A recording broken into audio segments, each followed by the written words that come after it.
Welcome, and today I got a special little review on Honda's CB400SF. I've owned and ridden this bike for a bit over 3 years, and well, I think it's about time I give it a good old review. Let's Vtec into this. Now, I've broken this review down into 7 points, which you can see currently on screen.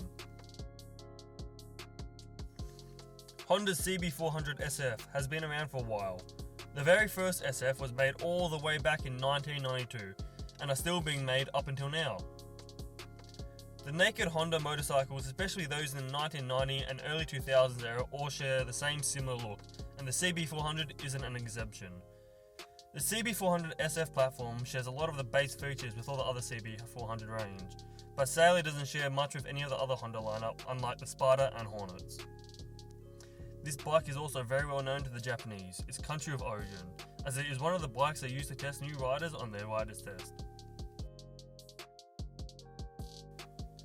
The CB400SF has a 399cc 4-stroke inline-4 engine that pushes out 53 horsepower or 38.6 kilowatts, with 40.1 Nm or 29.5 foot-pounds of torque.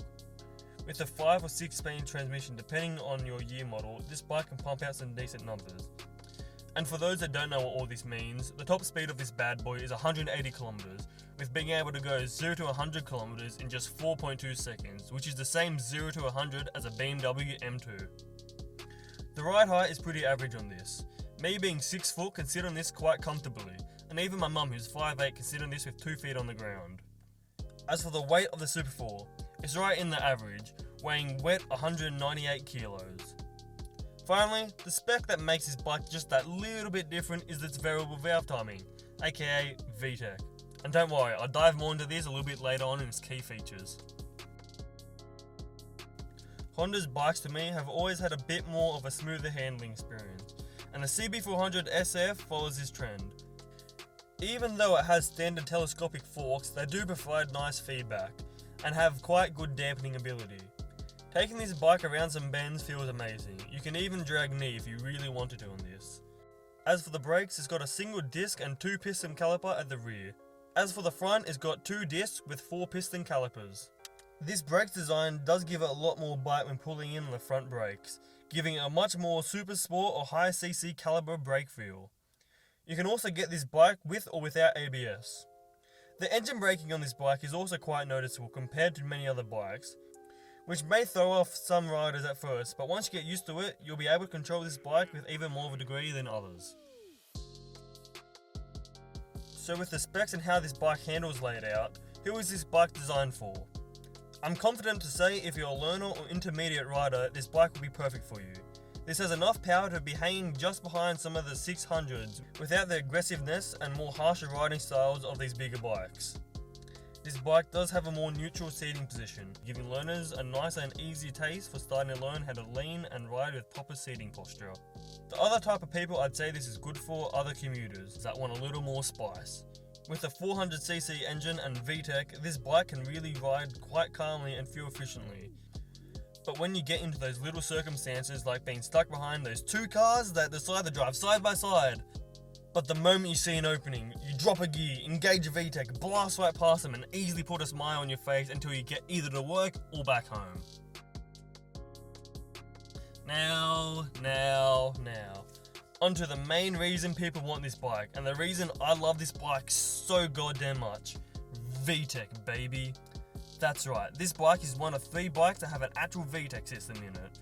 And the Vtec in the CB400 is by leagues the best you can get, as you can truly feel and hear when it kicks in. Just listen to this pure bliss.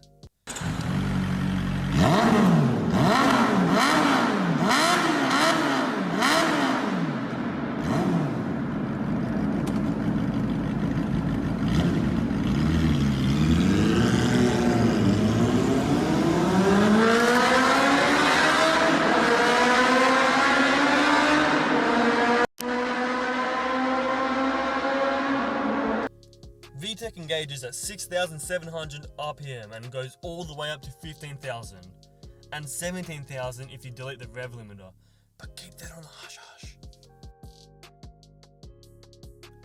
With all the good and cool stuff out of the way, what's the downsides about this bike?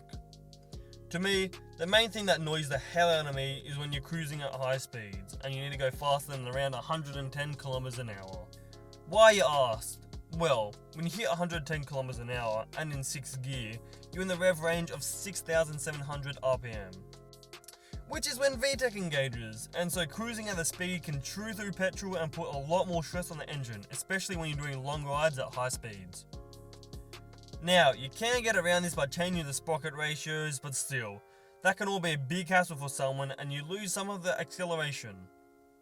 Second minor problem I've come across is finding parts for this bike, and I have usually had to go to Japanese websites and order all of them there. So yeah, if you want to keep this as a project bike, just keep that in mind. So yeah, I've owned this bike for a good amount of time and I can easily say this has been a super fun and enjoyable bike to ride around. Not only on weekend rides thrashing around every corner trying to learn how to drag some knee, but even on the slowest rides into work. The Vtec system and the low cc 4-cylinder engine is what first attracted me to this bike and make it my first. Yet the handling and how smooth everything feels led me to keep it for as long as I have. But I seriously can't explain how happy and fun it is just to fly by or quickly engage Vtec and go past people.